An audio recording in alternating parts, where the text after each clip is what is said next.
महत्त्वाची बातमी आपल्या शेजारील राष्ट्र बांगलादेशमध्ये आज एक मोठी राजकीय घडामोड घडली आहे। बांगलादेशमध्ये पंतप्रधान शेख हसीना यांनी त्यांच्या पदाचा राजीनामा देऊन त्यांना देश सोडून निघावं लागलंय।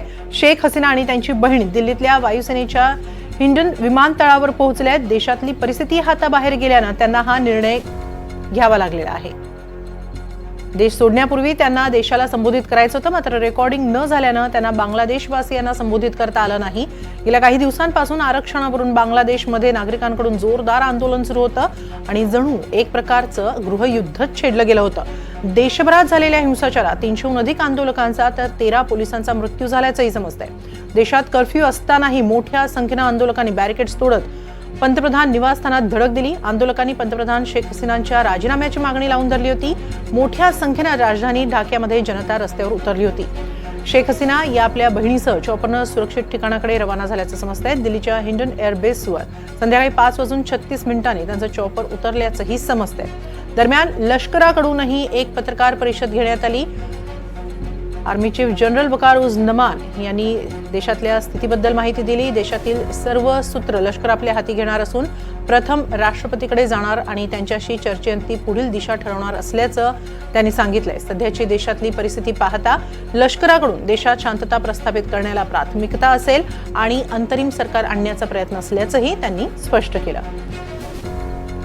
पण याबाबत अधिक माहिती घेऊया आमचे प्रतिनिधी रामराजे शिंदे यांच्याकडून। रामराजे, बांगलादेशमध्ये पंतप्रधान शेख हसीना यांनी त्यांच्या पदाचा राजीनामा दिल्यानंतर त्या सुरक्षित ठिकाणी गेल्याचं समजतं आहे। त्या भारतात येतील असं म्हटलं जात आहे। हिंडन एअरबेसवर त्यांचं चॉपर उतरल्याचंही समजतंय।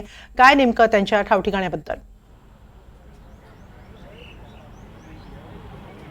बिलकुल, आपल्याला सध्याची माहिती मिळते ते दिल्लीजवळच म्हणजे की दिल्लीपासून काही अंतरावरच आहे हिंडन एअरपोर्ट, जे की गाझियाबादमध्ये येतं आणि तिथेच शेख हसीना या स्पेशल विमानानं उतरल्याची माहिती मिळते।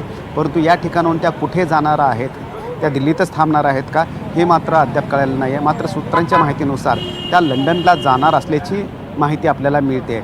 परंतु एकीकडे शेख हसीना उतरलेल्या आहेत दिल्लीच्या जवळील गाझियाबाद एअरपोर्टवर, तर दुसरीकडे आपण पाहतोय पाठीमागे की दिल्ली पोलिसांची सुरक्षा व्यवस्था जी आहे ती मोठ्या प्रमाणावर आहे। आणि इथे जे की बांगलादेश हाय कमिशन आहे, बांगलादेश दूतावास आहे, तिथे हे सुरक्षा व्यवस्था वाढवण्यात आलेली आहे। VVIP मूव्हमेंट या ठिकाणी होणार असल्याची माहिती मिळते आणि म्हणूनच ही सुरक्षा व्यवस्था वाढवण्यात आलेली आहे। खरे तर लष्करानं ताबा घेतल्यानंतर शेख हसीना कुठे गेलेले आहेत यावर प्रश्नचिन्ह निर्माण झाले होते, मात्र आता स्पष्ट झालेले की ते देशामध्येच, भारतामध्येच ते दाखल झालेले आहेत। हिंडन एअरपोर्टवर ते उतरलेले आहेत।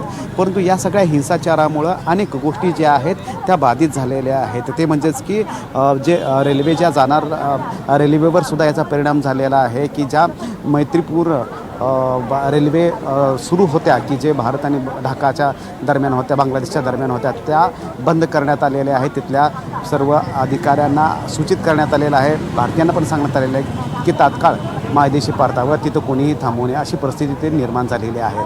त्यामुळं एकीकडे अशी हिंसाचाराची परिस्थिती बांगलादेशमध्ये असताना दुसरीकडे शेख हसीना दिल्लीमध्ये दाखल झाल्याची सूत्रांची माहिती आहे। मात्र इथून पुढे नेमके शेख हसीना यांची काय भूमिका असणार आहे ते स्पष्टच होईल। नक्कीच बांगलादेशमध्ये ही परिस्थिती उद्भवल्यानंतर रामराजे, भारत बांगलादेश सीमेवर सुद्धा BSFनं हाय अलर्ट जारी केलेला आहे, त्याबद्दल काय अधिक माहिती मिळते?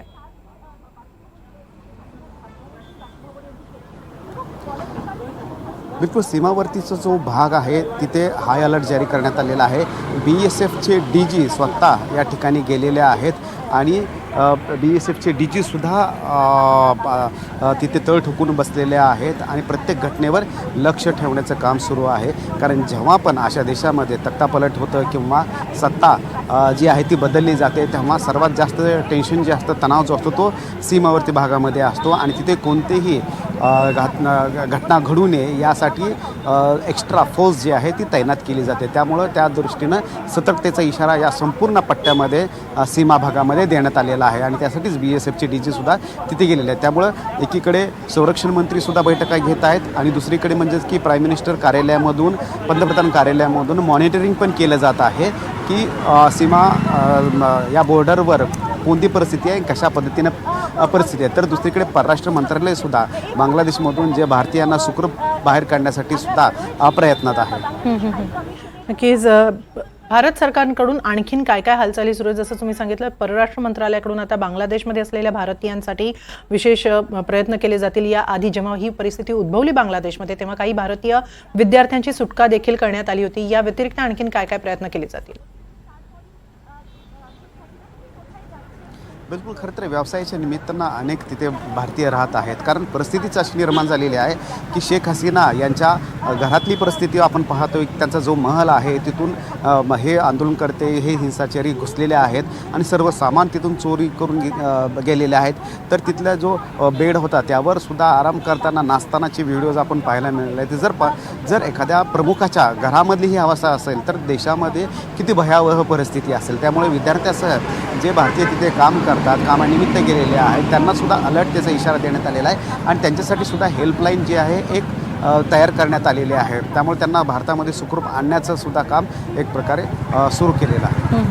नक्की, धन्यवाद रामराजे आपण दिलेल्या या सविस्तर माहितीबद्दल. बांगलादेशमधली स्थिती बिघडल्यानंतर पंतप्रधान शेख हसीना यांनी देश सोडलेला आहे. त्या भारतामध्ये कदाचित उतरतील.